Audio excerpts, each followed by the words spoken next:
आपल्या आता 10व्या अध्यायातलं समास 9वा पुरुष प्रकृती विवरण आहे.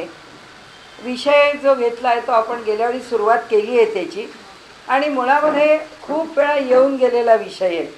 म्हणजे आत्ता आपल्याला नव्याने विषय येतो आहे असं नाही. आणि आता 10व्या दशकानंतर तर येणारे सगळेच विषय आपल्याला फारसे नवीन येणार नाही आहेत. समर्थांच्या वचनाप्रमाणे वाचिलेची वाचावे, विवरिलेची विवरावे. जे सांगितलं आहे ते पुन्हा पुन्हा सांगायचं आहे. म्हणून त्यांनी आपल्याला जो विषय त्यांना वाटतो तो दृढ व्हावा, तो विषय त्यांनी आपल्याला पुन्हा पुन्हा सांगितला आहे.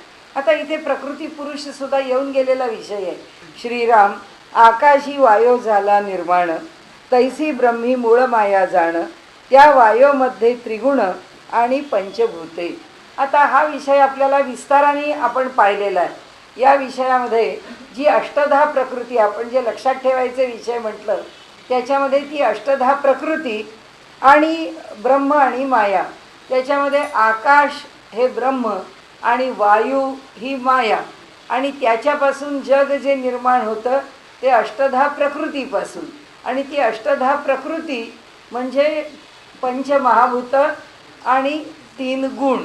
हे आता अगदी पक्क लक्षात ठेवून द्यायचं की तत्त्वज्ञान आता पुढे समजायला यांनी सोपं आहे. म्हणून इथं त्यांनी पुन्हा एकदा तो विषय मांडला आपल्या पुढे. आता ते म्हणतात, वटबीजी असे वाड, फोडून पाहता न दिसे झाड, नाना वृक्षांचे जुंबाड बीजापासून होती. त्या वटवृक्षाची जी बी असते छोटीशी, खरं म्हणजे त्याचं ते फळ पडतं, त्या फळाच्या आत बारीक बारीक बारीक बारीक बिया असतात. तर ते जर फोडलं फळ तर त्यातनं निघालेली बारीकशी बी आहे, ती सुद्धा जर फोडली तर आत काय आहे, खरं म्हणजे काही नाही. पण ती लावली रुजवली तर त्याच्यातून जसा एवढा मोठा वृक्ष तयार होतो, तसं त्यांनी सांगितलं की असे अनेक बीजं पडली की त्याचे वृक्षाचे जुंबाड, जुंबाड म्हणजे पुष्कळ त्याचा संग्रह एकत्रित असे खूप वृक्ष गुंता असा त्याच्यातून निर्माण होतो. म्हणजे एक बीजापासून भरपूर उत्पत्ती होते. बीज केवढंसं आणि निर्मिती केवढी मोठी, एवढं त्यांना आपल्याला सांगायचं आहे. तैसी बीजरूप मूळ माया. तसं ते आता मूळ मायेपाशी जातात. मी आता पुन्हा कुठे आलो, शब्द लक्षात ठेवायचे म्हणून. मूळ माया म्हणजे काय, वायू. लक्षात ठेवायचं की बीजरूप मूळ माया विस्तार झाला तेथुनिया, तिचे स्वरूप शोधुनिया बरे पाहावे. त्या मूळ मायेचं स्वरूप आम्हाला शोधायचं आहे, ते आम्ही शोधून पाहावं. तेथे दोन्ही भेद दिसती, विवेके पहावी प्रचिती, निश्चळी जे चंचळ स्थिती तोची वायू. तेथे 2 भेद दिसती. कुठे, तिचे स्वरूप शोधुनिया बरे पाहावे. आता काय शोधायला सांगितलं, मूळ माया शोधायला सांगितलं. आता आपण तो विषय पक्का करतोय. आता तो पक्का लक्षात ठेवायचा सूत्राने. आता मूळ माया शोधायची. मूळ मायेमध्ये 2 प्रकार दिसतात असं त्यांनी सांगितलं. कोणती, विवेके पहावी प्रचिती, निश्चळी जे चंचळ स्थिती तोची वायो. आता व्याख्या कुठे गेली, पहिल्यांदा वायो म्हणजे मूळ प्रकृती. मूळ प्रकृतीमध्ये 2 भाग. 2 भाग म्हणजे कोणते भाग, आता त्यांनी सांगितलं, एक निश्चल आहे, एक चंचल आहे. झालं. म्हणजे आता आकाश आणि वायू. आकाश म्हणजे ब्रह्म, वायू म्हणजे मूळ माया. वायूमध्ये किंवा मूळ मायेमध्ये जे 2 भाग दिसतात, त्या 2 भागाचं स्वरूप काय, तर एक चंचल आहे, एक निश्चल आहे. आता आपण पुढे जाऊ. तयामध्ये जाणीव कळा, जगज्योतीचा जिव्हाळा, वायो जाणीव मिळो न मेळा, मूळ माया बोलीजे. मूळ मायेची व्याख्या करतो हे आता आपण लक्षात ठेवायचं. तयामध्ये जाणीव कळा. कशा कशामध्ये, त्या वायूमध्ये म्हणजे त्या प्रकृतीमध्ये, म्हणजे त्या मूळ मायेमध्ये. प्रकृती म्हणजेच मूळ माया. का प्रकृती शब्द पुन्हा वापरला, कारण पुरुष आणि प्रकृती हे प्रकरण आता आपण घेतलं आहे, म्हणून प्रकृती हा शब्द पुन्हा वापरला. प्रकृती हा शब्द कुणाकरता आहे, मायेकरता आहे. त्यामुळे तो शब्द आहे मायेकरता. चाललं आहे विवरण आत्ता मायेचं, आणि त्या मायेला 2 प्रकारांनी समजून घेतलं जात आहे. ती निश्चळ आणि चंचल आहे. आता तिच्यामध्ये आणखीन एक तिसरा पदार्थ टाकला. आता हे 2 गोष्टी सांगितल्या आपल्याला. आता तिसरी गोष्ट सांगतायत. ते म्हणतायत, तयामध्ये जाणीव कळा, जगज्योतीचा जिव्हाळा. तर म्हणाले त्याच्यामध्ये जाणीव आहे. जाणीव याचा अर्थ आपण नेहमीच सामान्य पद्धतीने लक्षात ठेवायचा विषय असा की जाणीव म्हणजे ज्ञान. आपल्याला सोपा शब्द, कारण जाणीव हा शब्द खरं आपल्याला मला त्याची जाणीव झाली आपण जे म्हणतो ते ज्ञानापेक्षा अधिक सूक्ष्म. जाणीव जेव्हा होते तेव्हा ज्ञान हे एका ज्याला घनरूपाला किंवा आकाराला आलेलं असतं. म्हणजे आता स्वर गायचा आहे तर सा म्हणायचा आहे, तर सा म्हणायचा तर तो नेमका सा स्वर आहे आणि त्या सा स्वराचा उच्चार तसाच केला जाईल, रे स्वराचा उच्चार तसाच केला जाईल. पण समजा आपण म्हटलं की मला जाणीव झाली, मला जाणवलं, मला कळलं. स्वराची जाणीव झाली म्हणजे काय होतं की गाणाऱ्यांनी स्वर लावला आणि लावलेला जो स्वर आहे तो स्वर नेमका सा नाही याची मला जाणीव झाली. म्हणजे साची फ्रिक्वेन्सी मी सांगू शकते ना 252 आहे म्हणून, मला साची फ्रिक्वेन्सी सांगता येते. हा सा आहे, हा निश्चित सा आहे, पण हा सा नाही ह्याची जेव्हा मला जाणीव होते. असं म्हणजे नाही जाणवलं की स्वर काही त्यांचे लागत नव्हते. आज आपण म्हणतो गाणारा नाही गायले आज, पण आज काही त्यांचे स्वर लागत नव्हते म्हणजे काय, ते त्याच स्वरात गात होते वास्तविक पाहता. पण कुठे कणस्वर, कुठे काही थोडासा कमी, थोडासा जास्त, नेमका स्वर लागत नव्हता. हा नेमका स्वर लागत नव्हता हे कुणाला कळलं, हे ज्ञानाला नाही, हे माझी जाणीव आहे. म्हणजे ज्ञान येतं ना ते आकाराला आलं.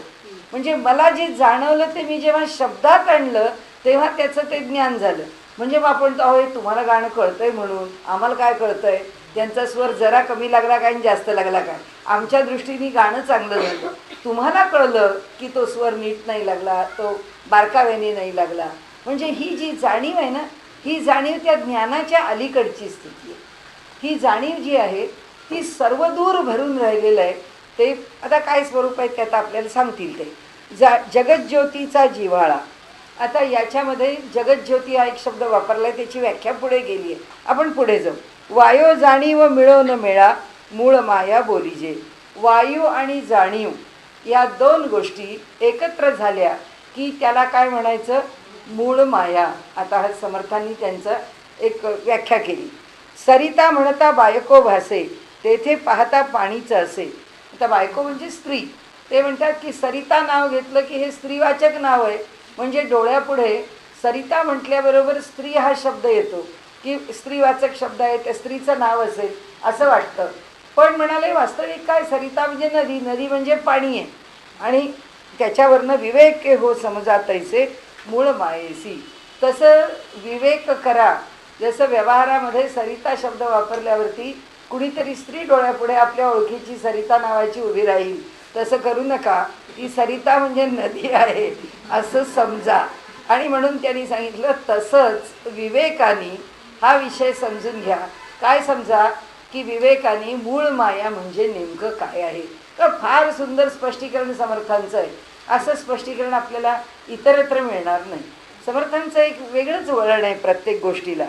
आता वायो जाणीव जगज्योती. आता त्यांनी व्याख्या केली. वायू, जाणीव आणि ज्याला जगज्योती म्हटलं ते, हे तीन मिळून तयास मूळ माया म्हणती. मूळ मायेची व्याख्या काय, वायू. वायू म्हणजे आपण म्हटलंय माया. आता आपण म्हणू मग माया म्हटलं मग आता मूळ माया काय, मायेच्या पलीकडे ती मूळ माया आहे. म्हणजे ती प्रकृती मायेच्या पलीकडे का, व्यवहारामध्ये जी प्रकट करते आहे तिचा सगळा आविष्कार ती माया आहे. पण त्या मायेचं मूलभूत स्वरूप काय, ती निर्माण कशी झाली, म्हणजे ही माया तिचा खेळ करील पण ती माया निर्माण कशी झाली, कुणापासून झाली, तिची निर्मिती, तिचं स्वरूप काय आहे ते आता आपल्याला पुन्हा एकदा समजावून सांगतायत. त्याच्यामध्ये वायो म्हणजे वायू, त्याच्याबरोबर ती जाणीव म्हणजे ती ज्ञानाची अतिशय सूक्ष्म सटल स्थिती, अत्यंत सूक्ष्म अशी स्थिती. जगज्योती त्याच्यामागे ते चैतन्य. जगज्योती या शब्दाचा अर्थ जर अगदी मनात ठेवायचा तर चैतन्य एवढ्या अर्थाने आपल्याला पुढे जाता येईल. तयास मूळ माया म्हणती, पुरुष आणि प्रकृती याचेच नाव. त्यांनी फार कॉम्प्लिकेटेड केलं नाही, पण तो विषय कॉम्प्लिकेटेड आहे मुळामध्ये. ही जी गुंतागुंत आहे, आता ह्या तीन गोष्टी एकत्र करून त्याला मूळ माया म्हणून त्यांनी काय म्हटलं, तो पुरुष आणि प्रकृती ज्याला म्हणतात ते दोन बरोबर मूळ माया. आता घोटाळा आपल्या मनात नाही ठेवायचा. आता समजून घेताना कसं ही एक ओवी समजून घ्यायची की आपल्याला पुढे सोपं आहे. वायू जाणीव जगज्योती तयास मूळ माया म्हणती पुरुष आणि प्रकृती याचेच नाव. म्हणजे पुरुष आणि प्रकृती दोन्ही एकत्र विचारात घेतलं तर काय, तर म्हणाले तो वायू अधिक जाणीव अधिक ती जगज्योती. म्हणजे पुरुष हा वेगळा जेव्हा तत्त्वज्ञानात विचारात घेतला जातो त्यावेळी त्या पुरुषाचं जे स्वरूप आहे ते पुरुषाचं स्वरूप हे चैतन्यमय आहे. तो तो आत्म्याचं चैतन्यमय स्वरूप त्या पुरुषाच्या ठिकाणी आहे. प्रकृतीच्या ठिकाणी काय आहे, आत्म्याचं शक्ती हे रूप त्याच्या ठिकाणी आहे. आता त्यांनी जे आविष्काराला आलेलं रूप आहे ते त्या प्रकृतीच्या ठिकाणी आहे. आता त्यांनी आपल्याला एकत्र पुरुष प्रकृती म्हणजे काय ते सांगितलं. पुरुष आणि प्रकृती एकत्र बरोबर मूळ माया. त्या मूळ मायेच्या ती जेव्हा निर्माण झाली तेव्हा तिच्याकडे कशाची ताकद आहे. आता पुन्हा पहिल्या ओवीपासून येऊ की एका ठिकाणी ताकद साठवली. त्याला दृष्टांत कशाचा दिला, बीजाचा. तो वटवृक्षाचं बीज घेतलं, ते बीज इतकं लहान आहे, त्याच्या ठिकाणी काही आहे का, असं काही वेगळं दिसतंय का, काही दिसत नाही आहे. म्हणजे जो निर्माण होणारा वृक्ष आहे त्याचा कोणता तरी संस्कार किंवा कोणती तरी बाजू त्यात दिसतीये का, तर काही दिसत नाही आहे. कारण ते एवढंसं बी आहे की त्या बीच्या एवढ्या मोठ्या वृक्षाचा पसारा आम्हाला काही दिसत नाही. तसंच ही माया ज्या जगाला प्रसवणार आहे त्याचं काहीही रूप तिच्या त्या मूळ स्थितीमध्ये नाही आहे. ती मूळ स्थिती कशी आहे तिची, आता अव्यक्त आहे. म्हणजे ती आकाराला आलेली नाही आहे. ती जेव्हा आकाराला आलेली नाही आहे पण ती मूळ माया आहे त्यावेळी तिच्यात काय काय साठवलेलं आहे. आता एकदम ह्या ओवीवर येऊ आपण. तिच्या पोटात जे साठवलेलं आहे तो वायू साठवला आहे. तर तो वायू का साठवला, आता वायू का म्हटलं त्याला, कारण समर्थांनी शब्द वापरला आहे की वायू म्हणजे माया आणि माया म्हणजे चंचल. जे चंचल आहे ती माया आहे आणि जी माया आहे तो वायू आहे. म्हणजे वायू, माया आणि चंचलता या तीन गोष्टी त्यांनी एकत्र घेतल्या आहेत. म्हणजे आता तो वायू त्या मायेच्या पोटात म्हणजे मूळ मायेच्या पोटात गेला. आता त्याच्याच बरोबर तिच्यापासून जग आविष्काराला येणार म्हणजे त्याला जाणीव पाहिजे, त्याला ज्ञान पाहिजे. तर ती जी जाणीव आहे ती त्याच्याबरोबर आत गेली. जाणीव का वेगळी घेतली, त्याचं कारण एकच आहे की तो वायू म्हणजे चंचलता आली. पण चंचलता आली म्हणजे कशाची चंचलता आली, त्याच्याकरता त्यांनी जाणीव शब्द वापरला. कशाची चंचलता आहे ही, की जे मूळ ईश्वराचं स्वरूप आहे त्या स्वरूपाच्या ठिकाणी तो ज्या ज्ञानाने युक्त आहे, ज्या सामर्थ्याने युक्त आहे, ज्या सत म्हणजे ज्या अस्तित्वाने युक्त आहे, ज्या आनंदाने युक्त आहे, ते सगळे त्याचे गुणधर्म जे आहेत ते गुणधर्म आम्ही कोणत्या रूपात सांगितले, व्यक्त रूपात सांगितले. की ईश्वराला सत्ता आहे, व्यक्त रूप आलं. ईश्वराच्या ठिकाणी चैतन्य आहे, व्यक्त रूप आलं. ईश्वराच्या ठिकाणी आनंद आहे, व्यक्त रूप आलं. हे सगळं आमच्या ठिकाणी आहे का, हो आहे. हे आमच्या ठिकाणी कसं आहे सगळं समर्थांनी पुढे स्पष्ट केलं आहे. ती जी जाणीव आहे ती पुन्हा त्या मूळ मायेच्या पोटात टाकली. आता तिसरं काय, तर जगज्योती म्हणजे आता प्रत्यक्ष चैतन्य. हे दोन आहे, पण जर चैतन्यच नसेल तर काय उपयोग आहे. चैतन्याशिवाय या कशालाही अर्थ नाही आहे. त्यामुळे आता तीन गोष्टी कोणत्या कोणत्या झाल्या, एक वायू, दुसरी जाणीव आणि तिसरी जगज्योती. हे तीन मिळून मूळ माया झाली. आणि मूळ माया कशी आहे, आत्ता अव्यक्त आहे. ती काही व्यक्ततेला आलेली आहे असं नाही आहे. अव्यक्त याचा अर्थ तिला काही निर्माण करण्याच्या पूर्वी तिच्या ठिकाणी काय साठवलं गेलं आहे, तर या तीन गोष्टी साठवल्या. कुणाकडून आल्या आहेत, तर त्या मूळ ब्रह्माकडून आल्या आहेत. आता जे मूळ ब्रह्म आहे त्याला आत्ता अजून आपल्याकडे आला नाही तो शब्द, पण समर्थ त्याला रोकड ब्रह्म असं म्हणतात. की अगदी पक्क निखळ ब्रह्म, ब्रह्माचं अगदी मूलभूत विशुद्ध स्वरूप. तर ते स्वरूप काय आहे, ते स्वरूप या जगाच्या व्यापारात पडत नाही हे आमचं तत्त्वज्ञान सांगतं. मग ते जर पडत नाही तर या व्यापारात कोण पडतं, या व्यापारात पडणारं जे स्वरूप आहे त्याला त्यांनी मूळ माया म्हटलं. ती जी मूळ माया आहे तिच्या ठिकाणी दोघेही तिच्या पोटात कोण टाकले, पुरुष आणि प्रकृती. ते दोन्ही तिथे घोटाळा करू नका म्हणाले ते, किंवा तुम्ही फार गुंतागुंतीत पडू नका म्हणून ते पुरुष आणि प्रकृती म्हणाले त्याच्यातच ठेवा. ते दोन्ही तिथे राहिले की तो पुरुष म्हणजे काय आहे, ती जगज्योती आहे. आणि ती माया म्हणजे काय किंवा प्रकृती म्हणजे काय आहे, तर तो वायू आणि जाणीव. कारण हे दोन्ही कार्यकारी आहे ना. म्हणजे जे इन ॲक्शन येणार आहे, ज्याच्यापासून आपल्याला ॲक्टिव्हिटी प्राप्त होणार आहे, त्या ह्या दोन गोष्टी आहेत. आणि जे ॲक्टिव्ह नाही आहे आणि जे उदास आहे, उदासीन आहे, ते काय आहे, तो पुरुष आहे, फक्त चैतन्य आहे. तर ते जे फक्त चैतन्य आहे, जीवनज्योती, त्याच्याबरोबर जाणीव, त्याच्याबरोबर वायू, या तीन गोष्टी म्हणजे माया. की इथलं आता कोडं संपलं आणि हा समास पण सोपा झाला.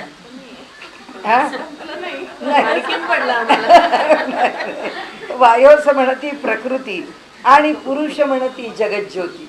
पुरुषाला म्हटलं जगज्योती आणि वायूला म्हटलं प्रकृती. पुरुष प्रकृती शिवशक्ती याचेच नाव. म्हणजे आम्ही ज्याला शिवशक्ती म्हणतो, आम्ही ज्याला पुरुष प्रकृती म्हणतो, ज्याला आम्ही ब्रह्ममाया म्हणतो, ही सगळी नावं कुणाला आहेत, यांनाच आहेत. आणि समर्थांनी त्याची व्याख्या केली. वायूमध्ये जाणीव विशेष, तोची प्रकृतीमध्ये पुरुष.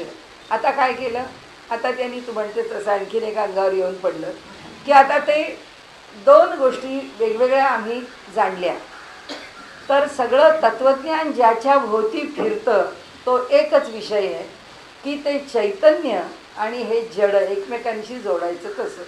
म्हणजे आता हा देह आहे, हा पंचमहाभूतांनी बनलेला आहे. आता हा देह पंचमहाभूतांचा आहे आणि या देहामध्ये चैतन्य रूप परमात्मा आहे किंवा आत्मा आहे किंवा आमचा जीवात्मा आहे. ते दोघेही आहेत. चैतन्य रूप परमात्मा पण आहे आणि आमचा जीवात्मा पण आहे, हा जीव सगळा भोगतोय. पण हा देह तयार व्हायला आणि हातपाय हालचाल करायला याच्यामध्ये काहीतरी चैतन्य पाहिजे ना. आता इथे आम्ही काय शब्द वापरले, याला पुरुष म्हटलं आणि याला प्रकृती म्हटलं. त्या जीवन ज्योतीला पुरुष म्हटलं आणि त्या वायू आणि जाणीवेला प्रकृती म्हटलं. हे दोन जर वेगळे राहिले तर ह्याच्यापासून काय निर्माण होईल, काहीच निर्माण होणार. पण हे दोन एकत्र झाले पाहिजे. म्हणजे आमच्या देहामध्ये जेव्हा हे तीनही एकत्र होतील तेव्हाच हा देह हालचाल करायला लागेल. आणि जेव्हा ते सुटे होतील तेव्हा त्या देहाची हालचाल बंद होईल. म्हणजे ते एकत्र झाल्याशिवाय देहाचं चलनवलन सुरू होत नाही.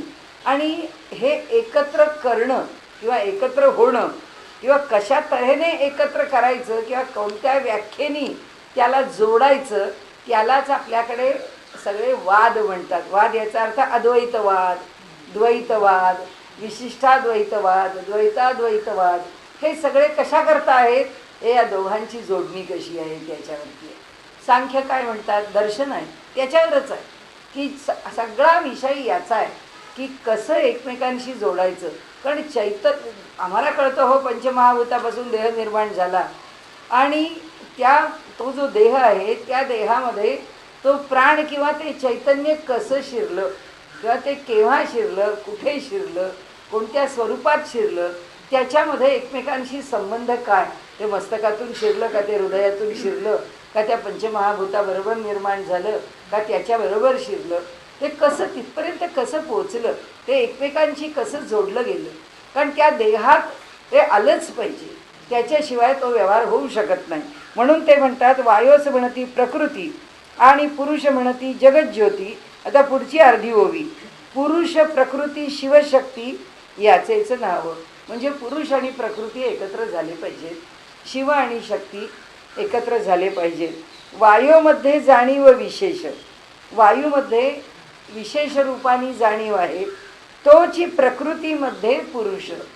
म्हणजे जेव्हा वायूमध्ये म्हणजेच प्रकृतीमध्ये म्हणजे पंचमहाभूतामध्ये विशेष रूपाने जाणीव येते, म्हणजे हालचाल सुरू होते, त्यावेळी काय होतं, ये गोष्टीचा विश्वास धरिला पाहिजे. ते म्हणतात आता हे कसं प्रवेश करतं हे काही तुम्हाला मी दाखवू शकत नाही.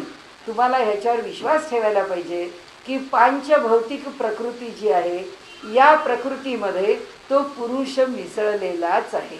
आता आपण अनेक वेळा तोच दृष्टांत घेतो जडाचा. ही भिंत आहे, ही भिंत इथे भिंत म्हणून का उभी आहे? ती निर्जीव आहे म्हणून उभी नाही आहे, तिला जाणीव आहे म्हणून ती उभी आहे. तिला कशाची जाणीव आहे? तिच्या ठिकाणी सुप्त रूपामध्ये जाणीव आहे की मला ज्या स्वरूपात ठेवलेलं आहे त्या स्वरूपामध्ये मला राहायचं आहे, ही तिला जाणीव आहे. तिला त्या ज्या पद्धतीचं ज्ञान दिलेलं आहे त्या ज्ञानाने हे सगळे जे कण आहे लाकडामधले, ते सगळे कण एकमेकांना जोडून आहे. कारण का आहे? त्यांना त्याची जाणीव आहे की आम्हाला सगळ्यांना असं जोडून राहायचं आहे. म्हणजे फिजिक्समध्ये ज्याला सॉलिड स्टेट फिजिक्स म्हणतात की वस्तूला घनता ज्याच्यामुळे प्राप्त होते, ती प्राप्त होणारी घनता कशामुळे प्राप्त होते?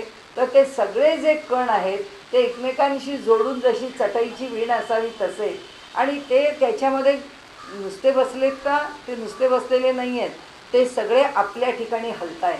म्हणून त्यांनी जे सांगितलं आहे ना की इथे वायोमध्ये जाणीव विशेष. वायू म्हणजे माया, माया जिथे आहे तिथे हालचाल आहे. असं वाटतं का या भिंतीत हालचाल नाही? भिंत स्थिर आहे, पण तिच्या आतले कण त्यांच्यामध्ये सातत्याने व्हायब्रेशन आहे, त्याच्यामध्ये हालचाल आहे. वायू म्हणजे गती, गती म्हणजे हालचाल, आणि ती हालचाल सर्वदूर ह्या सृष्टीमध्ये आहे. म्हणून आपण सगळे असं म्हणतो, कुणी हा भेटला तो भेटला, ह्या घरी गेलो त्या घरी गेलो, त्या घरातल्या वाईब्स किती चांगल्या आहेत. म्हणजे सगळीकडे आपल्याला ज्या व्हायब्रेशन्स असं आपण म्हणतो, हे जग कशातून निर्माण झालं? थिअरी आहे की ती व्हायब्रेशन्स स्पंदामधून निर्माण झाली. पुन्हा त्याचा अर्थ काय? की गतीतून निर्माण झाली. आणि या सृष्टीमधला असा कोणताही पदार्थ नाही की ज्याला गती नाही. गती आपल्याला पण आहे. आत्तासुद्धा आपलं शरीर गतिमान आहे, पण त्या गतीला समतोल आहे. पण शरीराची गती केव्हा कळायला लागते? जेव्हा ब्लड प्रेशर वाढतं तेव्हा. ते वाढलं की मग कळायला लागतं की आतून हलतंय, डोकं गरगरतंय, समोर फिरतंय, पण तोपर्यंत कळत नाही. याचं कारण असं की ती गती संतुलित आहे, आणि ह्या सबंध सृष्टीला गतीचं संतुलन आहे. आणि म्हणून त्यांनी जे समर्थांनी जो वायू शब्द वापरला आहे, म्हणजे आपण असं म्हणतो ना की एकेकाचं तत्त्वज्ञान मांडणीचं कौशल्य अप्रतिम कौशल्य आहे, की त्यांनी त्या मायेला वायू असं म्हटलं आहे. ते म्हणाले की गतिमानता आम्हाला कशी कळाल? आमच्याकरता आहे हे सगळं, की आम्हाला सोपं होऊन ते समजावं कसं की ही सृष्टी कशी निर्माण होते, त्याची गतिमानता कशी आहे. तर ते म्हणतात इथे की वायूमध्ये जाणीव विशेष, तोची प्रकृतीमध्ये पुरुष. सोपं केलं आमच्याकरता की वायूमध्ये गती आहे म्हटल्यावर तुम्हाला माया कळली, ते म्हणाले तुम्हाला ती समजून गेली. आता ते ब्रह्म ह्या सगळ्यामध्ये भरून आहे. आपल्याला फार कॉम्प्लिकेटेड नाही करायचं, पण आकाशाला त्यांनी ब्रह्म म्हटलं आहे. ब्रह्म म्हणजे चैतन्य आहे. ते चैतन्याचं एक पायरी खाली उतरलेलं रूप म्हणजे पुरुष आहे, आणि तो पुरुष म्हणजे चैतन्यच आहे. आता ते चैतन्य त्या गतीच्या बरोबर आहे. वायूमध्ये जाणीव विशेष, कारण तो वायू गतिमान व्हायला सुद्धा तो वायू आपला आपला गतिमान नाही होऊ शकत. त्याला गतिमान कोण बनवतो? पुरुष बनवतो. तो पुरुष त्याच्याशी जोडला जातो, म्हणजे वायूमध्ये जाणीव मिसळते. म्हणजे तो कोणत्या रूपाने येतो? जाणीव रूपाने येतो, म्हणजे ज्ञान रूपाने येतो. आणि ज्ञान रूपाने येऊन तो त्याच्यामधला जो समतोल आहे, जो इक्विलिब्रियम आहे, तो आपल्याला साधून देतो. वायूमध्ये जाणीव विशेष, तोची प्रकृतीमध्ये पुरुष, ये गोष्टीचा विश्वास धरला पाहिजे. आता जे स्पष्ट करून दाखवता येत नाही ते म्हणतात आता मी सांगतोय त्याच्यावर विश्वास ठेवा, नाही तर तुमच्या बुद्धीने विचार करा आणि समजून घ्या. म्हणून वायो शक्ती जाणीव ईश्वर. आता वायू म्हणजे शक्ती, जाणीव म्हणजे ईश्वर. आणखीन सोपं केलं. वायू म्हणजे शक्ती आपल्याला कळलं, शक्ती म्हणजे कोण? माया, कारण आपण शिव आणि शक्ती म्हटलंच आहे. आणि जाणीव म्हणजे ईश्वर म्हणजे परमात्मा. मग आता याचा सगळा खेळ सोपा आहे. आकाश म्हणजे ब्रह्म, वायू म्हणजे प्रकृती किंवा माया. आता इथे वायू म्हणजे त्यांनी शक्ती, आणि जाणीव म्हणजे ईश्वर. म्हणजे वर जी जोडी लावली होती तीच जोडी, पण आता व्यवहारात जोडी सांगितली का? तर त्याचं आता आविष्काराला आलं काहीतरी, आविष्काराला आल्यानंतर काय होतं ते आता ते सांगतायत. म्हणून वायो शक्ती जाणीव ईश्वर, अर्धनारी नटेश्वर. म्हणजे पुन्हा आणखीन स्पष्ट केलं की पुरुष प्रकृती मिसळूनच कसं राहायला पाहिजे, म्हणजे शक्ती आणि ईश्वर हे कसे एकत्रच यायला पाहिजे, किंवा वायू आणि जाणीव हे एकत्रच कसे आले पाहिजे, त्याच्याशिवाय जगातला कोणताही व्यवहार कार्यकारी होऊ शकत नाही. ना जडाचा होईल ना चेतनाचा होईल. जडाचा सुद्धा होणार नाही, चेतनाचा सुद्धा होणार नाही. म्हणून ते सांगतात अर्धनारी नटेश्वर लोक म्हणती निरंतर येणे प्रकारे. लोक का अर्धनारी नटेश्वर म्हणतात, त्याचं कारण म्हणाले हे तत्वज्ञान तिथे दाखवलेलं आहे की पुरुषाचं पुरुषपण पूर्णपणाने अबाधित राखून आणि स्त्रीचं स्त्रीपण अबाधित राखून जेव्हा ते दोन्ही एकत्र होतं त्यावेळी त्याचेही गुणधर्म संपत नाहीत आणि हेही प्रकृतीचे गुणधर्म संपत नाहीत. ते दोन्ही गुणधर्म जेव्हा एकत्रित कार्यकारी होतात तेव्हाच ही सृष्टी चलन करते किंवा व्यवहार करते, ही सृष्टी चालते. अन्यथा ही सृष्टी चालणार नाही, ही ठप्प होऊन जाईल. म्हणजे हिचा सगळा हा जो व्यवहार आहे, गती वायूची गती काय आहे, उत्पत्ती स्थिती लय वायूचंच काम आहे. तो जन्माला पण घालतो, तो राखतो पण आणि तो त्याचा लय पण करतो. सगळ्या ठिकाणी ती मूळ माया कसं कार्य करते हे जर आपण बघत गेलो आणि हे जर समजून घेत गेलो तर आपल्या लक्षात येईल. म्हणून ते म्हणतात की त्याला अर्धनारी नटेश्वर म्हणतात. वायूमध्ये जाणीव गुण तेची ईश्वराचे लक्षणं. पुन्हा सांगितलं समजावून आपल्याला की खरा म्हणजे तोच आहे, ती जाणीवच आहे त्याच्यामध्ये भरून राहिलेली. पण वायूमधली जी जाणीव आहे ते ईश्वराचं लक्षण आहे. याचा अर्थ या प्रकृतीमध्ये म्हणजे आता अगदी सोपा सिद्धांत आपण एरवी बोलतो तो की या सबंध सृष्टीमध्ये परमात्मा भरून राहिलेला आहे. हा सगळ्यात सोपा सिद्धांत. तत्त्वज्ञानाच्या भाषेमध्ये तो फार उलगडून सांगावा लागतो. म्हणून तो उलगडून सांगण्याकरता त्यांनी इथे आपल्याला असं स्पष्ट करून सांगितलेलं आहे की ती वायूमध्ये जाणीव आहे, ती म्हणजे मायेमध्ये ईश्वर आहे किंवा प्रकृतीमध्ये ईश्वर आहे. आणि अगदी व्यवहारात समजून घ्यायचं तर सगळं काही ईश्वराने व्यापून राहिलेलं आहे. जरी हे वेगवेगळे आकार निर्माण झाले, हे वेगवेगळे आकार कशाने आणि कोणी निर्माण केले, वायूने निर्माण केले. वायूमध्ये असलेल्या जाणीवेमुळे ते आकार पक्के झाले. म्हणजे जसं आपण कुंभार आहे तो मडकी घडवतो, त्यांनी जर अशी 5-50 मडकी घडवली आणि त्या मडक्यामध्ये जर चैतन्य टाकायचं आहे तर ते चैतन्य त्या मडक्यांच्या मध्ये ठेवलं तर ते चैतन्याने प्रकट होईल. त्या सगर राजाचे 60,000 पुत्र कसे झाले, त्या सगर राजाच्या 60,000 पुत्रांच्या करता मंत्रविद्येने तर त्याच्यामध्ये शक्तीचं जागरण केलं आणि ते पुत्र तयार झाले. कारण अपेक्षाच होती अशी की एवढ्या मोठ्या प्रमाणामध्ये 60,000 पुत्र की ज्यांनी पुढे ती गंगा तिचं अवतरण केलं. तर हेतू असा की कुठेही नाही तर आमच्याकडे टेस्टी बेबी पण तयार झालेली दिसते. कुठेही विचार करा तुम्ही की फक्त कोणत्याही तरी क्लोनिंग आहे, याच्याही मागे पुन्हा तेच आहे. फक्त दुर्दैव एकच आहे की गॉड पार्टिकल मात्र आम्हाला सापडू शकलेलं नाही आहे. आम्हाला त्यांनी जी प्रकृती दिली आहे आणि त्यांनी जो पुरुष दिला आहे त्याच्यापासूनच आम्हाला नवीन काही तयार करता येईल. मग आम्ही किती प्रकारच्या तांदूळाच्या जाती केल्या, किती प्रकारच्या गव्हाच्या जाती केल्या, किती प्रकारच्या भाजीपाले तयार केले, किती प्रकारच्या वस्तू निर्माण केल्या. सगळ्या संमिश्रणामधून जे निर्माण करत जातो आपण ते आपल्या हातात आहे. पण हातात काय आहे, नियमांनी एकत्र करणं आपल्या हातात आहे, नियमांना जोडणं आपल्या हातात आहे. पण ज्याला जोडायचं आहे ती वस्तू निर्माण करणं आपल्या हातात नाही. ती वस्तू कोण आहे, ती वस्तू एक प्रकृती आहे आणि दुसरी वस्तू पुरुष आहे. चैतन्य आपण नाही निर्माण करू शकत. म्हणजे शास्त्रज्ञांनी ज्यावेळी असं म्हटलं ते मुळामध्ये सगळ्या शास्त्रज्ञांनी मान्य केलं नाही. पण ज्यांनी कोणी डिक्लेअर केलं की आम्हाला गॉड पार्टिकल सापडला त्या क्षणी सगळे म्हणाले नाही आम्हाला सापडला. पार्टिकल सापडला याचा अर्थ काय होतो, याचं गांभीर्य ज्याच्या लक्षात आहे तो ते म्हणणार नाही. त्याचं कारण असं आम्हाला पार्टिकल सापडला याचा अर्थ तो कुठेतरी आहे, तो सापडला का तो कसा निर्माण करायचा हे आम्हाला कळलं. कारण पार्टिकल सापडला म्हणजे त्याला काय वेठीला धरून त्या पार्टिकलपासून आम्ही जग निर्माण करणार आहोत का, ते तर आत्ताही आम्ही करतो. जे पुरुष आणि प्रकृतीपासून निर्माण करणं शक्य आहे ते सगळं आम्ही करतोय. आता काय एवढ्या मोठमोठ्या जेव्हा टॉवर्स आपण उभे करतो, 25 मजली 50 मजली 100 मजली बिल्डिंग्स तयार होतात, त्याच्याकरता होणारी जी संमिश्रणं आहेत ती काय 2 मजली 4 मजली बिल्डिंगचं संमिश्रण त्याला उपयोगाला येत नाही. त्याकरता आवश्यक असणारं संमिश्रण माणूस करतोच आहे. त्याला जे निर्माण करायचं आहे त्या निर्मितीकरता त्याला जे जे काही करणं शक्य आहे ते त्याच्याकडनं होत आहे. पण ज्याच्यामुळे निर्माण करता येतं ते नाही आम्हाला निर्माण करता येतं. ते ज्याच्यामुळे निर्माण करता येतं ते कोण आहेत? ते पुरुष आणि प्रकृती आहे. आणि तो पुरुष जो आहे ती त्यातली जाणीव आहे.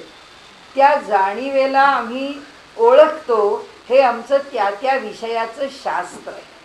सायन्स काय? आम्ही गणिताला ओळखतो, आम्ही बायोलॉजी ओळखतो, आम्ही केमिस्ट्री ओळखतो, आम्ही फिजिक्स ओळखतो. म्हणजे काय करतो? आम्ही त्या त्या पदार्थामधली ती जाणीव ओळखतो. म्हणजे आम्हाला सोन्याचे गुणधर्म कळले, आम्हाला लोखंडाचे गुणधर्म कळले, आम्हाला पाण्याचे गुणधर्म कळले, आम्हाला पाऱ्याचे गुणधर्म कळले आणि आम्ही त्याचा उपयोग केला, त्याच्यापासून औषधं बनवली. म्हणजे हे जे आम्ही करत चाललो हे आम्ही त्याचे गुणधर्म जाणत चाललो. म्हणजे त्याच्यामध्ये असणारी जी जाणीव आहे पुरुष रूपाने त्या जाणीवेच्या अधिकाधिक जवळ गेलो म्हणजे ती जाणीव नाही निर्माण करू शकणार. हे फक्त लक्षात घ्यायला लागेल आपल्याला की तो गॉड पार्टिकल जो आहे त्या गॉड पार्टिकलच्या आम्ही जर आत्ता क्वार्कच्या निमित्ताने जर त्याच्यापासून 2 मैलावर असू तर गॉड पार्टिकलच्या निमित्ताने 1 मैलावर असू, पण तो आमच्यापासून लांबच आहे. तो आमच्या ताब्यात नाही आलेला. त्याला फक्त आम्ही अधिक जवळून पाहिला. म्हणजे आत्तापर्यंत जसं आम्ही एखादा मॉलिक्यूल पाहत होतो त्याच्याऐवजी आम्ही ते ॲटॉमिक स्ट्रक्चर पाहिलं, मग आम्हाला इलेक्ट्रॉन प्रोटॉन न्यूट्रॉन बघायला मिळाले. मग आम्ही म्हणालो एवढ्यानी नाही भागलं, याच्या पलीकडे गेलो, अधिक त्याला जवळून पाहायला गेलो. पण तो जे मूळ आहे जे त्याला निर्माण करणारं चैतन्य आहे तिथे नाही पोचलो. शास्त्रज्ञांना कुठे पोचायचं आहे की हे निर्माण करणारं जे मूलभूत कण आहे तो त्यांना पाहिजे. त्यांच्या दृष्टीने असं आहे की तो जर कण मिळाला तर जग निर्माण करायला परमेश्वर नको, आम्हीच होऊ, जगाचे क्रिएटर आम्ही होऊ. कारण तो कणच आम्हाला सापडला. कण म्हणजे ती शक्ती आम्हाला सापडली, पण ती जाणीव आहे ती ज्या रूपामध्ये आहे ती जाणीव आम्हाला नाही प्राप्त होणार. आणि म्हणून त्यांनी इथे सांगितलं की वायोशक्ती जाणीव ईश्वर अर्धनारी नटेश्वर. आता वायोमध्ये जाणीव गुण त्याची ईश्वराचे लक्षण तयापासून त्रिगुण पुढे झाले. आता ते विस्तार पुढचा सांगायला लागले. आता संपला आपला पुरुष आणि प्रकृतीपासून सृष्टी निर्मितीचा विचार. मूलभूत पातळीवरती पुरुष प्रकृतीचं संमिश्रण कशा करता आणि कोणत्या स्वरूपात ते त्यांनी सांगितलं. आता नेहमीचा विस्तार. त्रिगुण आले. ते म्हणाले तयापासून त्रिगुण पुढे झाले. तया गुणांमध्ये सत्वगुण. आता ईश्वर कोण आहे सगळ्यांच्या व्याख्या करता येते. ते आपल्याला प्रत्येक आम्ही ज्याला भजतो, आम्ही ज्याला विष्णू म्हणतो, ज्याला आम्ही शंकर म्हणतो, ज्याला आम्ही ब्रह्मदेव म्हणतो, हे कुणापासून निर्माण झाले? या जगाला राखणारा विष्णू किंवा कोणताही देवता. ही तया गुणांमध्ये सत्वगुण निखळ. निखळ शब्द मागे घ्यायचा. निखळ सत्वगुण म्हणजे अगदी विशुद्ध सत्वगुण. काय आहे? जाणीव लक्षणं. त्याचा देहधारी आपण विष्णू झाला. आता आम्ही तुम्हाला म्हणाले जाणीव जाणीव जाणीव शब्द सांगितला. त्यांना माहिती आहे की ते जाणीव म्हणजे एक्झॅक्टली काय ते आम्हाला नाही हो कळलं. तर सांगतो की त्या जाणीवेचं अत्यंत शुद्ध असं स्वरूप. कशाचं? सत्वगुणाचं. आणि त्या जाणीवेचं सुद्धा अत्यंत शुद्ध स्वरूप, अत्यंत सामर्थ्यशील स्वरूप जर काही असेल तर जो निखळ सत्वगुण आहे तो म्हणजे ती मूलभूत जाणीव. म्हणजे त्या जाणीवेचं मूलभूत स्वरूप. आणि ते जाणीवेचं मूलभूत स्वरूप आम्हाला कळावं म्हणून कोणत्या शब्दात सांगितलं? हा विष्णू आहे. म्हणजे आमची विष्णू देवता जी आहे ती कोण आहे? ती तो शुद्ध सत्वगुण आहे. आता मला जर वाटलं नाही माझी देवता शंकर आहे तर आता ते आपण म्हणू म्हणजे आमचा शंकर कुठे गेला, मग तो कशापासून झाला? नाही, तो पण त्याच्याचपासून झाला. तो सुद्धा शुद्ध सत्वगुणापासूनच झाला. म्हणून आपण शिवपुराण लिहायला घेतलं किंवा वाचायला घेतलं की आपल्याला कळतं की त्याच्यात काय लिहिलेलं आहे? जगाची उत्पत्ती करणारा शिव आहे. गणपती अथर्वशीर्ष वाचताना आपल्याला म्हणताना आपल्याला कळतं की ह्या जगाचा उत्पत्ती करता, पालन करता आणि संहार करता कोण आहे? गणपती आहे. देवी पुराण वाचायला लागलो की देवी सगळ्या जगाची उत्पत्ती करते. आपण सूर्य पुराण वाचायला म्हणजे सूर्याच्या बाजूनी जर आपण, कारण या पंच संप्रदाय आहेत ना, या उपासना पंथ आहेत ना, या प्रत्येकाच्या ठिकाणी ती देवता ही सत्वगुणाचं शुद्ध स्वरूप आहे. ते जाणीवेचं मूलभूत सगळीकडे पसरून राहिलेलं रूप आहे. म्हणून ते म्हणाले विष्णू झाला, त्याच्या अंशे जग चाले. म्हणून आता पुढे सांगितलं त्यांनी की ती जी जाणीव आहे त्या जाणीवेच्या पातळीवरती आलेला तो सत्वगुण आहे. तो म्हणजे काय, असा आता आमची लोकसंख्या वाढली, आम्हाला आणखीन एक ब्रह्मांड सापडलं, तर अजून 10-5 ब्रह्मांड सापडली, आता काय व्हायचं, ही जाणीव जर अशी इकडे तिकडे विखुरली तर आमची पंचायत होईल का? तेवढ्याला काही होत नाही. त्या जाणीवेच्या अगदी लहानशा अंशापासून हे ब्रह्मांड निर्माण झालेलं आहे. म्हणजे ईश्वराचं सामर्थ्य काय आहे हे त्यांनी सांगितलं. सामर्थ्य प्रकृतीचं सांगत नाहीत ते आपल्याला, सामर्थ्य चैतन्याचं, ईश्वराचं, याचं सांगतात. फक्त ते कसं आहे, ते कार्यकारी झालं आहे. कार्यकारी कुणामुळे झालं आहे? मायेमुळे झालं आहे. माया कुणी त्याच्यापासून वेगळी आहे का? नाही, त्यांनी आपल्यापासून निर्माण केलं म्हणून ती माया आहे. आता ते म्हणतात की त्याच्या अंशे जग चाले, ऐसे भगवद्गीता बोले, आणि म्हणून गुंतले तेची उगवले विचार पाहता. म्हणाले आता असं आहे, आम्ही ज्याच्यात गुंतलो, म्हणजे आम्ही रज आणि तमामध्ये गुंतलेलो आहोत. आम्हाला पुष्कळ उद्योग करायला आवडतो, आम्हाला पुष्कळ गोष्टी मिळवायला आवडतात, आम्हाला पुष्कळ गोष्टी करायला आवडतात. आम्हाला काही गोष्टी अज्ञानाने पटतात, काही गोष्टी पटत नाहीत, काही गोष्टी कळतात पण वळत नाहीत. हे सगळं आमच्याकडे का होतं? कारण रज आणि तम आहे म्हणून आमच्याकडे होतं. ते म्हणाले की जे उगवलं ते, जे पेरलं ते उगवतं आहे. त्यामुळे आम्ही अजून त्या सत्वांशापर्यंत पोचत नाही, म्हणून आम्हाला त्या सत्वांशाची जाणीव होत नाही. संतांना साक्षात्कार कोणाचा होतो? त्या शुद्ध सत्वांशाचा, म्हणजे त्या ब्रह्माचा होतो, त्या विष्णूचा, त्याला शंकर म्हणा. म्हणजे ते जे परब्रह्म आहे त्या परब्रह्माच्या पर्यंत जर थेट पोचायचं असेल तर आम्ही कसे पोचू? जेव्हा आम्ही त्या शुद्ध सत्वांशात येऊ तेव्हा. आता साधी गोष्ट आहे, कशाला साधना करा म्हणून सांगतात की आता आपल्याला सांगतात की काही, आता आमच्यासारखा प्रवचनकार आठवड्याला 10 प्रवचनं करील, काय उपयोग? ते म्हणतात साधना करा. प्रवचन करणं, आता असं आहे, प्रवचनकार स्वतः शहाणा असतो पुष्कळ, त्यामुळे तो त्याच्यात पुष्कळ आपापल्या परीने युक्त्या लढवतो. तो म्हणतो अहो प्रवचन हीच मोठी साधना आहे. असं काही कोणी म्हणत नाही. शरीराची शुद्धी करायला बैठकीवर बसून साधना केलीच पाहिजे, त्याच्याशिवाय पर्याय नाही. मग त्यांनी काय होतं? त्यांनी आमच्यातले रजतम कमी होतात.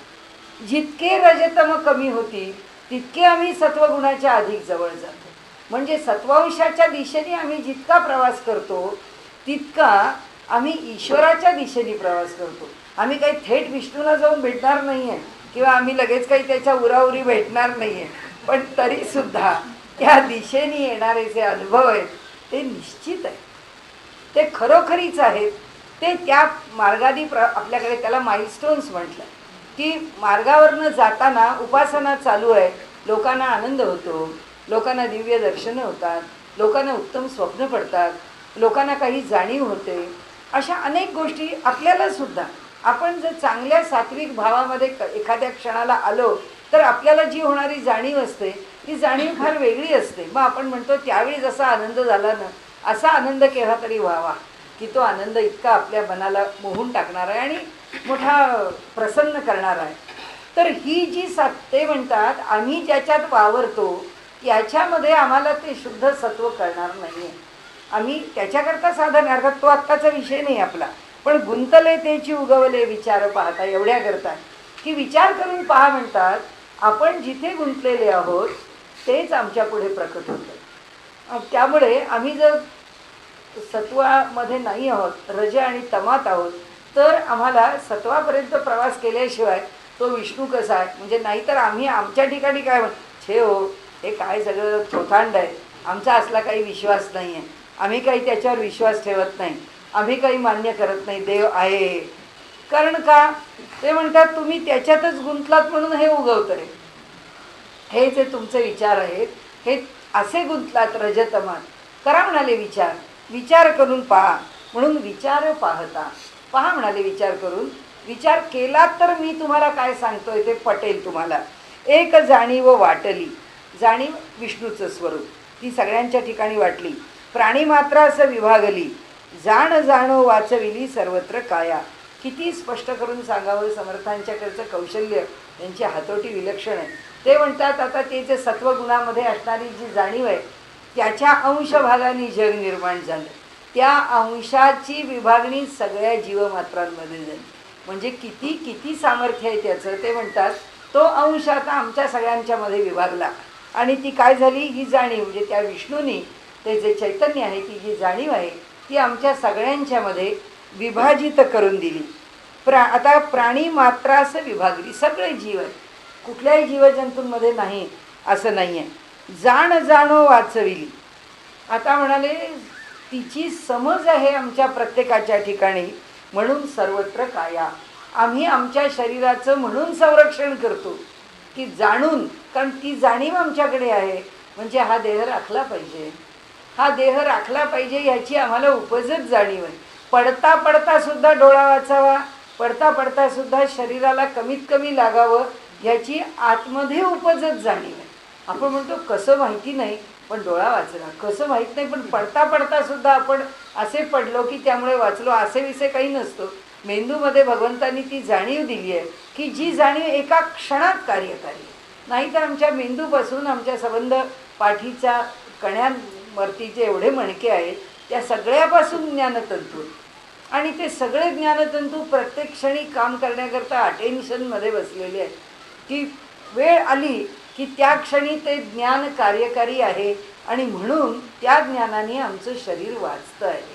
म्हणजे आपल्याला श्वास घ्यायला एखाद्या वेळेला त्रास झाला, कुठे मनुष्य गुदमरला, तरीसुद्धा त्या ठिकाणी ती जाणीव कमीत कमी श्वासामध्ये देहाला कसं धारण करायचं, ही म्हणजे ज्याला आपण आणीबाणीच्या काळामध्ये किंवा अगदी येऊन प्रसंग पडला तर त्या प्रसंगामध्ये देहाला कसं वाचवायचं याच्याकरता सुद्धा देहामध्ये एक पॅरलल सिस्टीम तयार होते की ताबडतोब त्याच्याकरता शरीरामध्ये काही ना काही योजना होते की हा देह वाचला पाहिजे.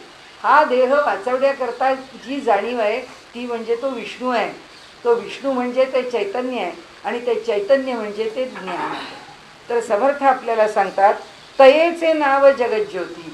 जी ही अशी अंशात्मक जाणीव सगळ्यांच्यामध्ये तो अंश विभागून वाटली गेली आहे त्याला त्यांनी जगज्योती म्हटलं. ज्योती म्हणजे जी आम्हाला वाचवणारी आहे, या संबंध जगताला राखणारी आहे, संरक्षण करणारी आहे. प्राणी मात्र तिचेन जीती याची रोकडी प्रचिती प्रत्यक्ष पाहावी. ती आहे म्हणून सगळे प्राणी जिवंत आहेत याचा प्रत्यक्ष अनुभव घ्या, किंवा याची रोकडी प्रचिती म्हणजे प्रत्यक्ष प्रचिती तुम्ही पहा. पक्षी श्वापद किडा मुंगी कोणी एक प्राणी जगी जाणीव खेळे त्याच्या अंगी निरंतर. त्याच्या शरीरामध्ये निरंतर जाणीव आहे. जाणोनी काया पळविती तेणे गुणे वाचती. त्यांच्या लक्षात आलं. आत्ता परवाच्या दिवशी आम्ही शिवथर घळीतून उतरत होतो. आता परत येत असताना रस्त्यावरती आम्ही चांगले 100 फूट तरी मागे होतो आणि एवढा मोठा नाग होता.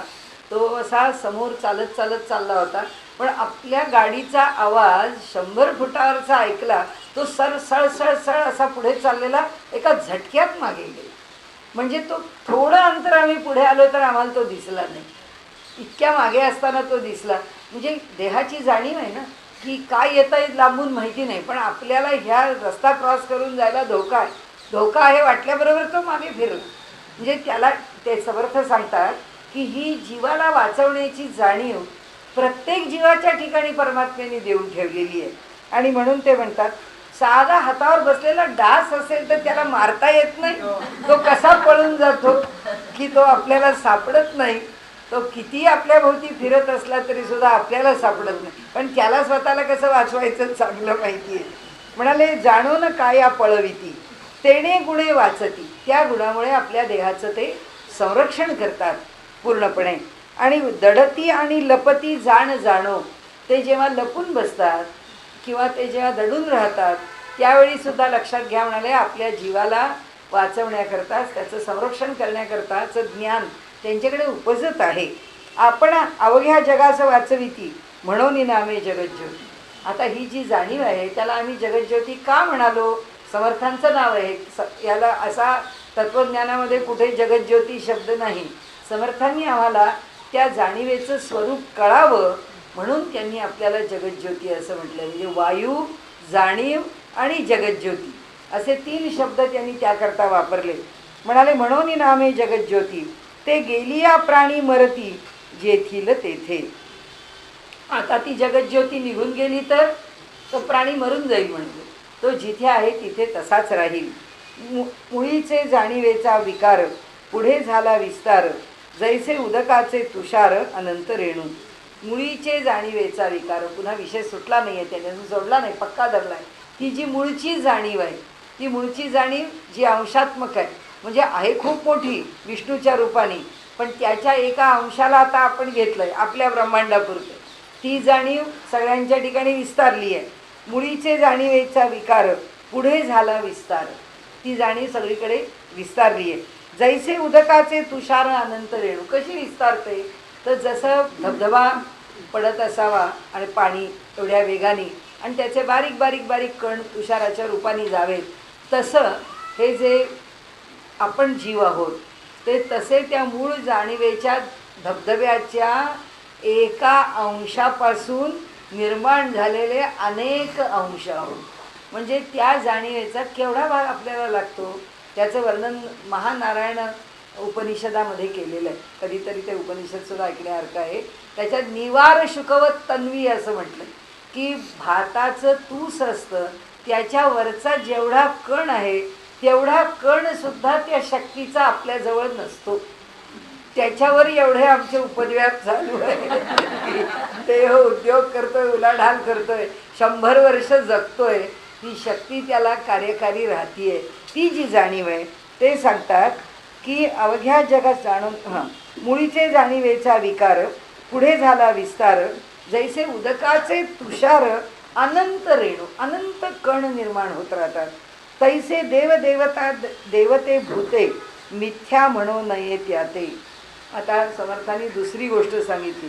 ते म्हणाले त्यामुळे देवता खोट्या आहेत म्हणू नका, देव खोटे आहेत म्हणू नका, भूतसुद्धा खोटी आहेत म्हणू नका, ती पिशाच योनी पण आहे. मिथ्या म्हणू नये त्याते आपल्याल्या सामर्थ्ये ते सृष्टीमध्ये फिरती. प्रत्येकजण आपापल्या सामर्थ्याने सृष्टीमध्ये विहार करत असतो. मानस सरोवराला जाणारे लोक सांगतात की वरून खाली देवता उतरतात, त्यांचं दर्शन होतं.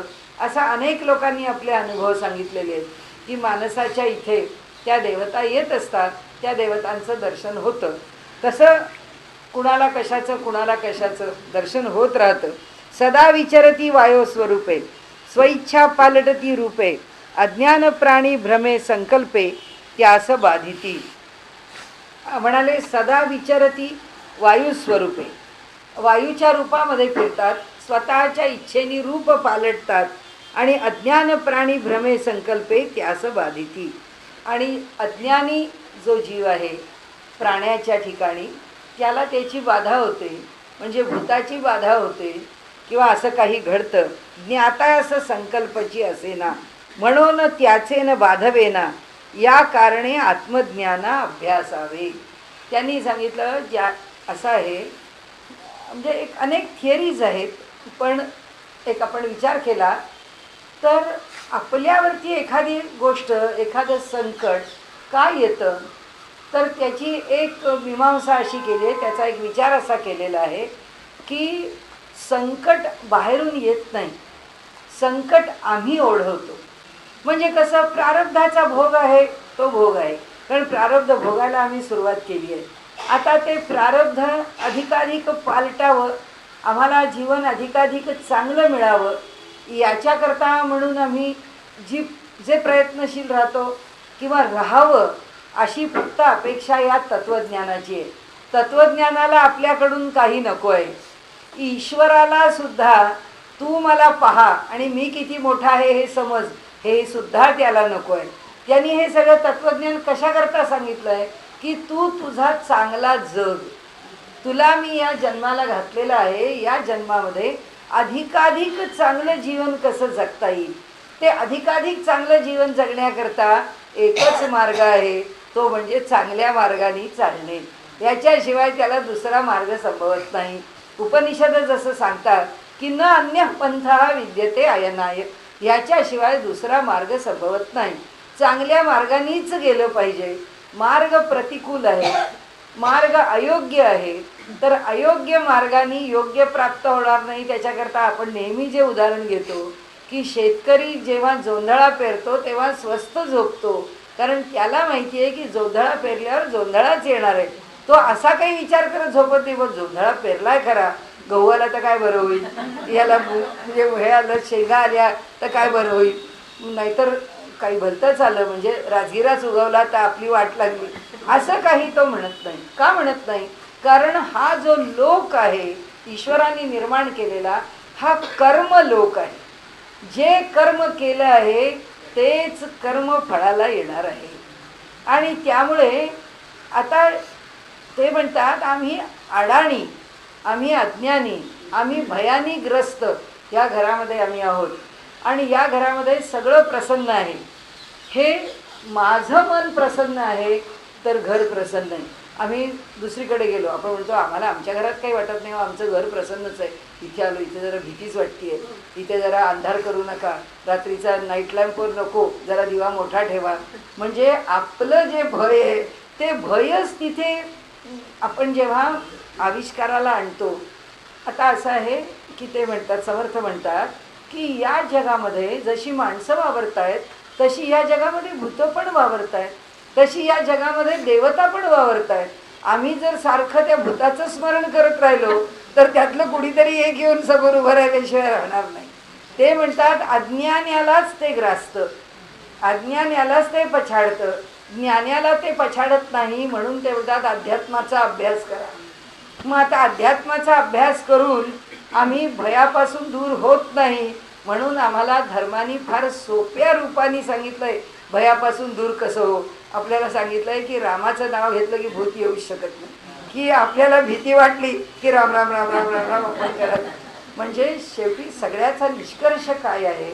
आणि आपण काय म्हणतो आपल्या मुलांना, असं तुम्ही कुठेही राहा, कुठेही जा, शक्यतो वेडावाकडे हिंडू फिरू नका, रात्री बेरात्री फिरू नका, पण वेळ आली फिरावं लागलं साधना करा, देवाचं नाव घ्या, काहीतरी साधना आपल्या मागे उभे राहू द्या. साधनेचं बळ काय आहे? साधनेचं बळ आम्हाला धैर्य देणार आहे, साधनेचं बळ आमच्यातलं सामर्थ्य वाढवणार आहे, साधनेचं बळ आमच्या विचारांना अधिक चांगल्या दिशेने दृढ करणार आहे. आणि त्यामुळे रात्रीच्या वेळी प्रवास करत असताना, आता इथं काय भूतगेतं वावरतात की काय, ह्या रस्त्यावर काय कोणाला माहिती, या वाटेवर काय होतं माहिती नाही, आपण घरी कसे पोचू, हे भय नाही राहणार आमच्या अंतःकरणामध्ये. आम्हाला ती साधना ते सगळं बळ देते. म्हणून समर्थ म्हणतात त्याच्याकरता अध्यात्म करा. या सगळ्या गोष्टींच्या करता आपल्याला आपल्या ठिकाणी पूर्णपणाने खंबीरपणे उभं करायचं असेल तर अध्यात्म हे त्याचं सगळ्यात मोठं साधन आहे. आणि म्हणून त्यांनी सांगितलं अभ्यासिलिया आत्मज्ञान सर्व कर्मास होय खंडन, हे रोकडी प्रचित प्रमाण संदेह नाही. तुम्हाला मी सांगतो म्हणाले, समर्थांचं वचन आहे. समर्थ म्हणतात की अध्यात्माचा अभ्यास करत राहा. जे काही प्रारब्धाचे भोग आहेत ते सगळे भोग दूर झाल्याशिवाय राहणार नाही. तुम्ही अनुभव घ्याल म्हणाले. कशाचा अनुभव घ्याल? जे काही कर्म आहे, दुष्टकर्म आहे, वाईट कर्म आहे, ते सगळं कर्म आमच्यापासून निघून जाईल, त्या सगळ्या कर्माचा निचरा होईल. हे करण्याचं सामर्थ्य ह्या साधनेत आहे आणि त्याची रोकडी प्रचिती तुमची तुम्ही घ्या म्हणतात. त्याकरता आपली आपण साधना करा ते असं आपल्याला सांगतात. ज्ञाने वीण कर्म विघडे म्हणाले की कर्माचं जे बंधन आहे ते कशाने सुटतं? ज्ञानाशिवाय सुटू शकत नाही. त्या ज्ञानाने समजून एखादी उपासना केली तर त्या कर्मातून निवृत्ती होते. हे तो कदापि न घडे, सद्गुरू वीण ज्ञान जोडे, हेही अघटित.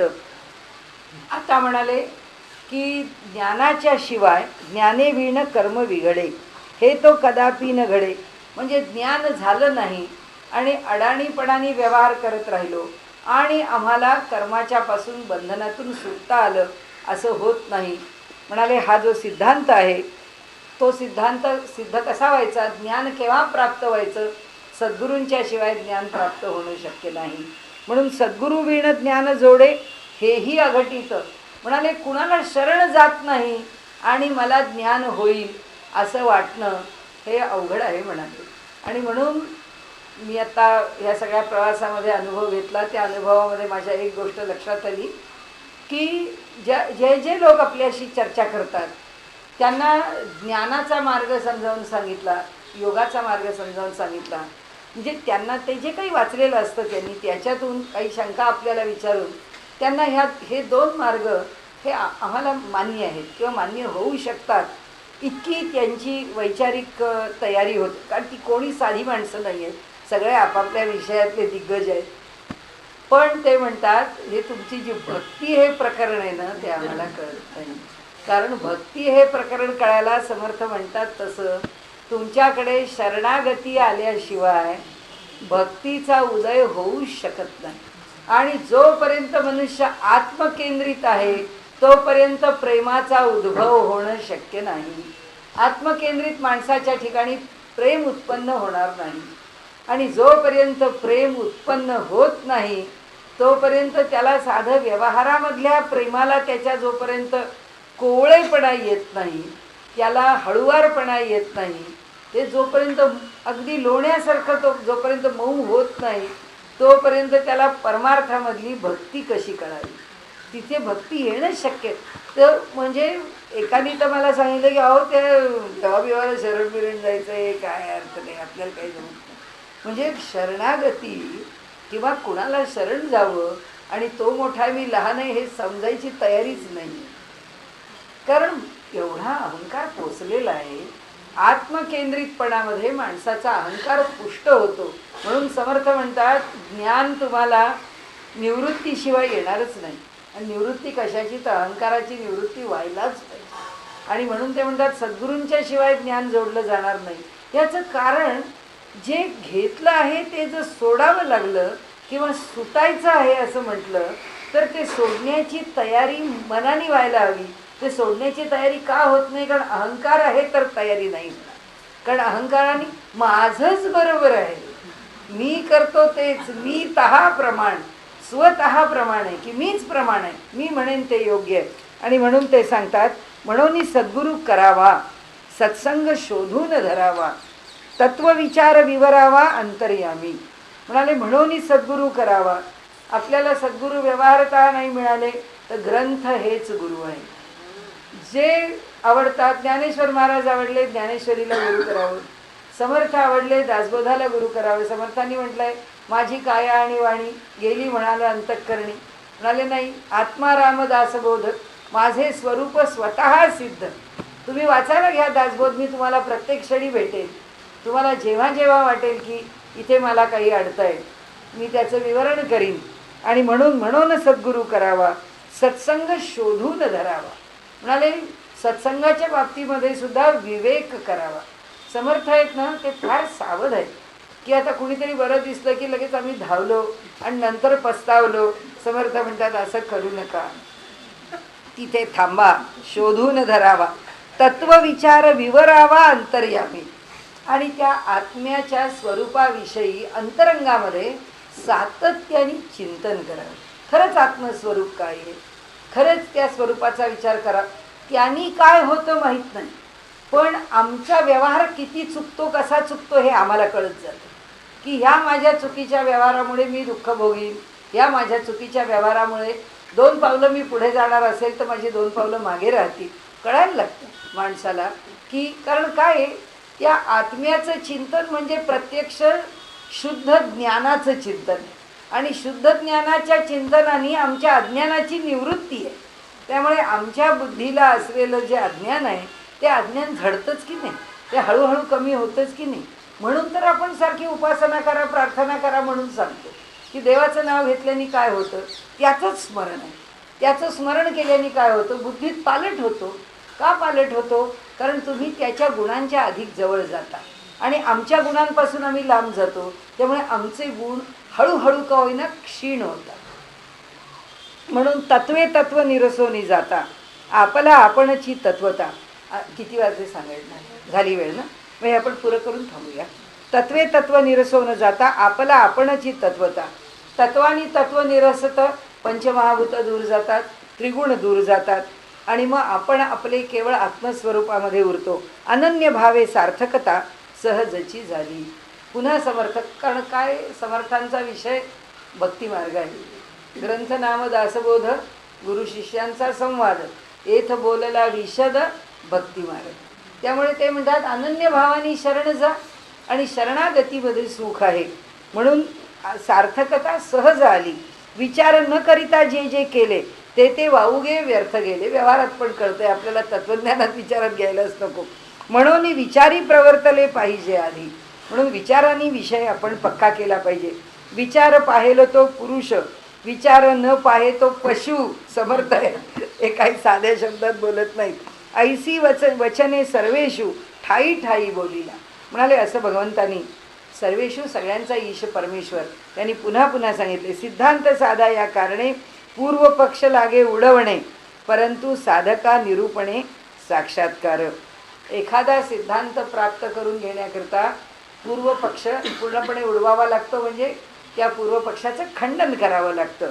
परंतु इथे पूर्व पक्ष उत्तर पक्ष असं म्हणाले मला भांडत बसायचं नाही आहे की तुम्ही गुरुच करा, तुम्ही तत्वानी तत्वाचा कसा झाडा करा, त्यांनी तुम्हाला काय होणार आहे, विचार करणंच कसं योग्य आहे, ह्याच्या तर्कावरती मला तुमच्याशी वाद करायचा नाही आहे किंवा तुम्हाला विषय समजवायचा नाही आहे.